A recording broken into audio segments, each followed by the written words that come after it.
الفنان موس ماهر يحذف أغنية بلقيس باللهجة المغربية. إليكم التفاصيل. الفنان المغربي موس ماهر تمكن من حذف آخر أغاني الفنانة اليمنية الإماراتية بلقيس فتحي باللهجة المغربية بعد تقديمه شكاية ضدها.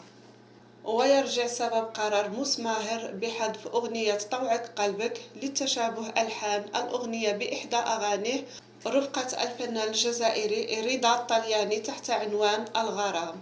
وفاجأ موقع تحميل الفيديوهات العالمي اليوتيوب اليوم بلقيس بحذف أغنيتها من على قناتها الرسمية بالموقع، وذلك بعد حوالي أسبوع من طرحها.